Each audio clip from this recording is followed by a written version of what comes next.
Oi, seja bem-vindo para mais um vídeo de processo de pintura comentado aqui nesse canal. E dessa vez eu vou pintar um crânio com o giz pastel oleoso. Estou voltando aqui um pouco para esse material, depois de ter passado algumas semanas pintando muito mais com aquarela.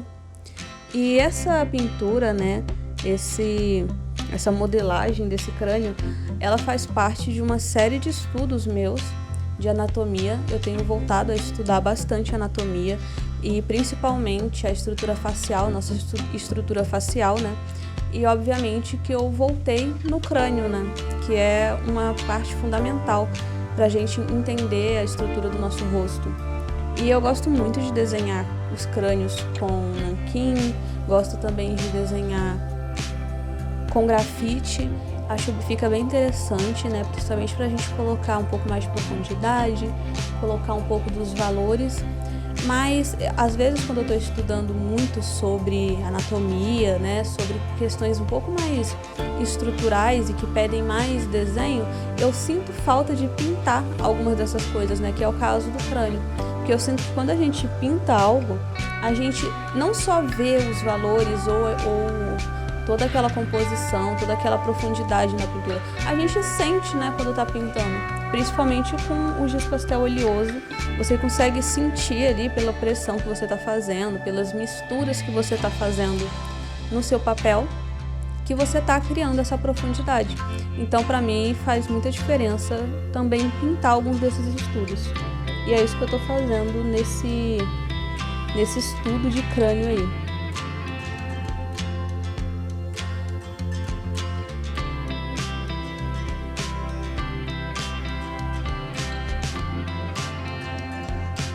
Um pequeno empecilho para mim foi tentar adivinhar como que eu chegaria nas cores da minha referência. Vou colocar até aí, se eu ainda tiver essa referência, a referência que eu usei principal para esse estudo. Porque a minha caixa ela só é de 24 cores, Então, como não é uma tinta totalmente diluída, que a gente pode misturar várias e várias vezes até chegar na cor que a gente quer, eu às vezes percebo que eu dependo um pouco da sorte com o giz pastel oleoso. Então eu tento pensar na minha cabeça quais cores eu acho que, se eu misturar, vão chegar no tom desejado. E para mim, nesse caso, foi o amarelo ocre e esse rosa clarinho que vem na caixa.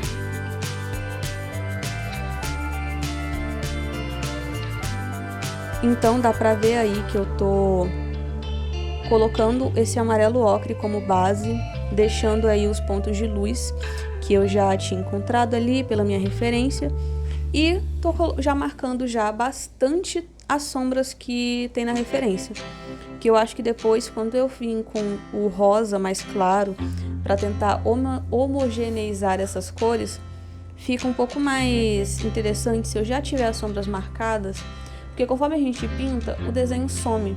Então, quando eu já coloco as sombras marcadas nessa pintura, eu consigo enxergar muito melhor onde que eu tenho que manter essa sombra, se é que isso faz sentido. Para mim, esse tipo de processo funciona muito bem. Então, é ele que eu estou seguindo aqui nesse estudo.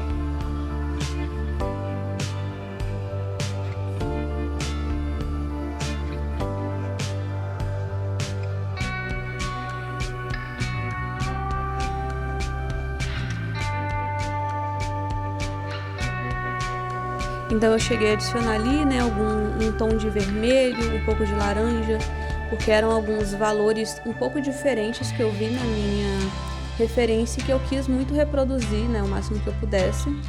E eu já fiz ali uma grande suavização, em boa parte da pintura, mantive a maior parte dos espaços de luz, porque eu queria poder passar depois só o rosa e depois o branco nessa área. Então eu vou esticando com o rosa e vou tentando manter ali um pouco desses espaços de luz. E aí depois de fazer, né, todas essas mesclas, eu sempre vou seguindo o mesmo processo. Volto a marcar as sombras, que as sombras tendem a sumir quando a gente coloca as sombras no início para marcar. Quando a gente vai suavizar, elas tendem a sumir, né, como deu para ver antes de eu marcar as sombras de novo. E colocar sombras e manter as luzes é uma parte muito importante, né, para deixar a sua pintura com uma profundidade. Então eu sempre faço questão de voltar e marcar de novo, não deixar essas sombras sumirem, para que o desenho não fique muito plano, sabe? Então, quando chega nessa parte, às vezes fica parecendo que está marcado demais, em exagero, mas eu confio assim no processo, até porque como no meu processo de pintura eu sempre suavizo com as cores mais claras, então a tendência é que o meu desenho fique mais claro, né? Como acontece no final. Então eu não tenho muita pena assim de marcar bem as sombras. Então eu coloquei já ali as sombras praticamente completamente dentro do olho, né, onde fica ali o nosso globo ocular, né, nesse espaço côncavo. Fiz a mesma coisa ali com o nosso espaço do nariz, né, essa fenda que a gente tem no nariz. E fiz isso ali na parte de trás da cabeça, que é a parte que está em maior sombra, e na parte de baixo do queixo desse crânio, porque também tem uma grande sombra ali, né? Não só por essa parte estar virada para baixo, mas ela também é um pouco mais escura. E eu vou suavizando, é sempre esse o processo. Marca as sombras, suaviza a pintura com as cores escolhidas. Se você ver que está começando a ficar muito rosa, você pode voltar e usar o amarelo ocre, e por aí vai. Sempre com muita paciência, indo e voltando, para que fique o mais claro possível todos esses espaços. Então ali dentro desse espaço dos olhos já está praticamente suavizado, né? Então eu vou indo nesse processo mesmo. Tem também um pouquinho de sombra que eu coloquei antes dos dentes, ali embaixo, né, na parte superior da nossa boca, da nossa mandíbula, da nossa dentadura. Então tem um pouquinho de sombra ali embaixo também, porque na hora de eu fazer os dentes, essa marcação com ondulações para fazer os dentes, porque essa parte não é totalmente reta, né? Ela tem algumas ondulações para acompanhar o encaixe dos dentes. Então eu já deixei essa parte desenhada para que quando eu viesse com esse rosa clarinho e outras cores manchar, ficasse ali desenhado para mim poder me guiar um pouco também.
E assim, depois de repetir esse processo várias vezes, né, de colocar sombras, suavizar com as cores mais claras, manter ali o espaço de luz, tentar suavizar um pouco mais o espaço de luz enquanto a pintura segue, a gente já consegue ver muito mais o formato desse crânio, né, o formato que ele precisa ter.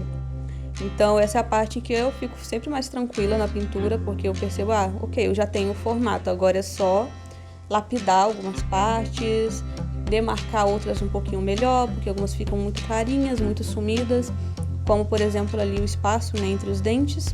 Se eu deixasse tudo rosa, com o giz pastel rosa, ia ficar tudo muito plano, então eu gosto de manchar um pouquinho, eu manchei um pouco com marrom e ficou um pouco mais nítido o formato desses dentes. e continuei escurecendo algumas partes que são muito mais escuras, né? Porque não tem nada, né? Por exemplo, nessa parte ali entre os dentes e a nossa mandíbula, né, aqui do lado, tem esse vão também, né, um pouco parecido com os olhos, só que o vão dos olhos, ele esbarra na parte de trás do nosso crânio, então não é totalmente escuro, tem um pouquinho de clareza, um pouquinho de, talvez, luz ali, né, uma profundidade que acaba. Já nessa parte ali, entre a mandíbula e os dentes, não tem fim, porque o nosso crânio para antes, então é bem mais escuro. E basicamente é isso. A partir daí eu vou só lapidando algumas coisas, contornando outras e suavizando de novo, porque eu gosto de deixar as coisas bem marcadinhas assim, para que eu possa reconhecer onde fica cada osso, onde fica cada vão, que é meio que o propósito desse estudo para mim.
E depois de tudo isso, agora eu vou só finalizar mesmo a pintura. Eu coloquei algumas fitas em volta desse crânio, porque eu queria ressaltar mais ele, né? Como ele teoricamente é tipo num branco perolado, né? Um pouco mais, talvez, sujo, mas ao mesmo tempo, né, com essa mistura aí de marrons, ele fica muito claro no papel. Então eu quis sobressair bastante ele, então eu marquei ali embaixo uma sombra projetada, né, porque tem essa sombra vindo em cima da testa desse crânio, e fiz um contorno total dele aí, essa pintura, demarcando tudinho mesmo, todas as áreas. E é bem interessante contornar as nossas pinturas, porque você consegue tirar um pouquinho dos, talvez, erros de pintura, sabe? E você consegue definir melhor quais são as bordas desse desenho. Então eu fiz isso com azul, um pouco de preto. Eu queria fazer um preto um pouco acinzentado para fazer esse fundo. Eu achei que combinaria bastante com o tom dessa caveira. E marquei ali bastante a sombra de baixo desse crânio com o preto.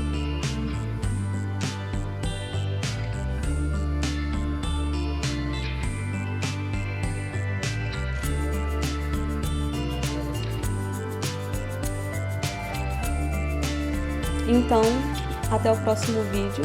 Não esquece aí de curtir, comentar o que você achou. E se você gostou, né, não esquece de curtir, porque ajuda bastante aqui. Eu tô sempre tentando trazer alguns conteúdos legais de pintura aqui para esse perfil. E se você gosta, já segue aí, porque logo mais tem mais, tá ok? É isso. Abraços.